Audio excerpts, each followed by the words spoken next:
Hey everyone, this is Gem Mori. In today's video, we're going to unbox and take a look at the NB3730A 2.1 channel soundbar from LG. This sells for $399 from LG, but you can find it for less than $300. It comes with a wireless active subwoofer, also has Wi-Fi built into it, as well as Bluetooth, so you can connect your Bluetooth devices to it. And it's also wall mountable, and the wall mount comes included in the box, so you don't need to purchase that separately. Once you have it set up, you can access YouTube, Netflix, and all these other features online. It also comes with the optical cable. Now, this soundbar is actually better rated by customers than some of the more expensive brands, like the Bose Cinemate 1SR, which will cost you $1,499, and if you want to have it wall mounted, it's an additional $49.95, totaling $1,548.95. Another high-end contender is the Sonos Playbar. The Playbar will cost you $599, but if you want to have the additional subwoofer installed, that's another $699. And if you want to have it wall mounted, that's an additional $39, totaling $1,337. So if you're on a budget and want to save over $1,000 and still have a decent sound, then this is the way to go. Now while I'm going to open up the box, I'm going to mention that comparing it to the Sonos and the Bose, I know that those two have features that this don't have, but at the same time this has features that those two don't have. So the first thing we have on top here is the wall bracket, the wall mount. Next we have the optical cable. We also have the remote control here, which looks very much like the TV's remote.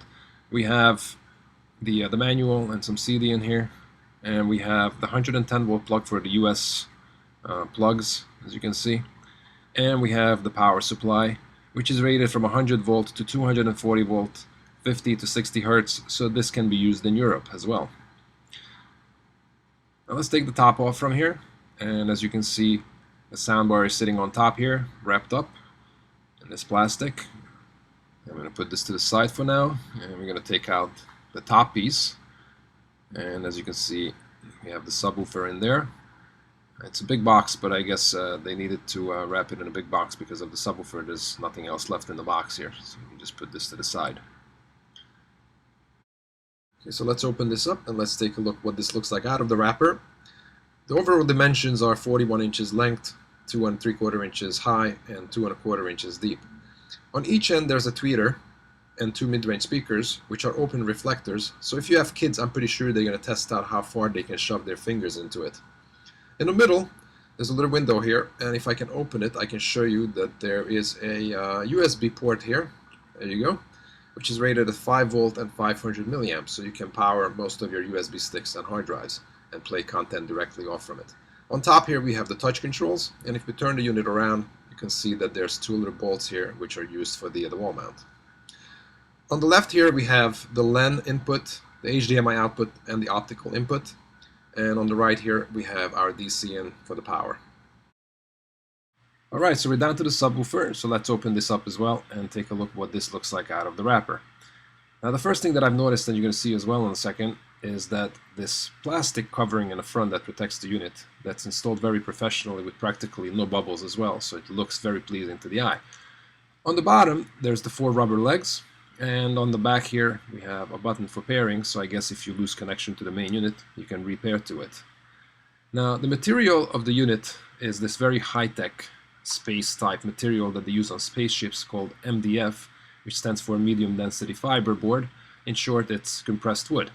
Now on the side here we have this cloth that covers the woofer that cannot be removed. As you can see, it's glued to it.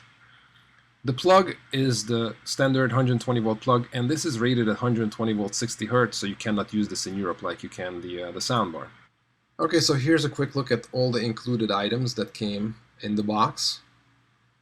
And one of the things is the remote control that looks very much like the TV's remote, so if you have an LG TV you can relate to this. Also the bracket you can wall mount it with, and it came with this installation template that will make your life a little easier.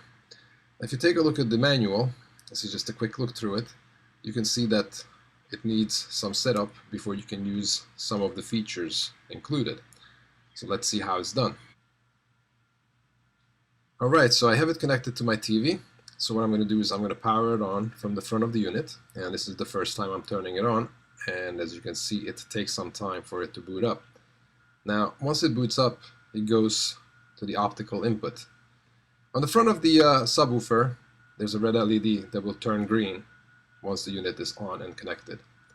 Now this is what my screen looks like, my TV screen. as soon as I turn the unit on, and if I press the function button, it takes me into this screen, which I can get into the settings menu and do some further setting up. Now the first thing I'm going to do is I'm going to set up my network, and since I'm going to connect it wirelessly, I'm going to do it a little bit different than if I guess some people will connect it wired. Then you can skip this step. So my network is password protected, so I'm going to just enter the password and hit OK. And then I'm going to hit next. And then once it self-configures itself, it will give me all the information, and I'm going to hit OK. And from here on, you can use the other features. So let's go back in here, and as you can see, now you can access Netflix, YouTube, etc. Now also, if you have the network configured, you can access some of your smart share devices that are on the network. LG Smart World is not available in my country, so I'm not going to worry about that, neither are my apps. Now if you're going to go to the input button here, you can see that there's two options, either Bluetooth or optical in. Now what I'm going to do is I'm going to stay on Bluetooth, and we're going to try to configure that. So if you hit on that, the status is going to be ready, and it's going to run a little bit, and it says LG HTS, and it's not paired right now. So what I'm going to do, I'm going to use my Samsung Galaxy S3. I'm going to run a scan on it, and as you can see, it will pop up on top saying LG HTS. All you got to do is just click on it, and it will connect to it. Now, one thing to keep in mind is that every time you disconnect from this unit, it will not remember you. So it's not like you turn your phone on and it's going to connect to it automatically. You have to reconnect to it every time. So let's see what this sounds like.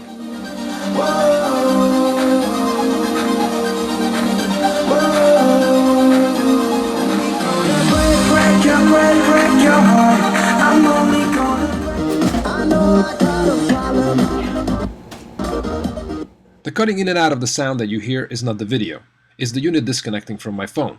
Until I step about 2 or 3 feet away from it, it sounds amazing. Then it starts disconnecting. When it reconnects, the sound becomes very muffled, so I can say the Bluetooth really sucks on this unit. Let's take a quick look at the remote. On the top right, there's a button here called Function, and if you press on it, it scrolls through 3 functions. One of them is the main portal, the next one is the optical input, and the third one is the Bluetooth. Now you can access the optical input just by pressing the optical/TV sound button. There's another button here called speaker level. If I press on that, it will bring up another window on screen, or on the front of the unit, it will just scroll through front left, sub, and front right, so you can adjust the levels individually for everything. There's another button here called sound effects. If I press that, it will scroll through 5 different sound effects that are already programmed into the unit. You can see this in the front of the unit, or if you have your screen on, you can see it on the screen as well.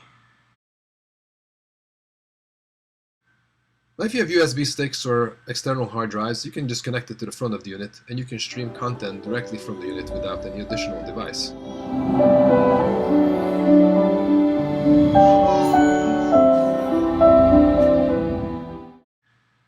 Once I remove the protective sheet from the front of the unit, it exposes the nice high glossy finish, but unfortunately it's plastic, so in the future if you're going to need to clean this from dust or for any smudges, you got to be careful what you clean it with, because if you're going to take a piece of bounty to it, you're definitely not going to like yourself for it very much after you see it how it scratches it up.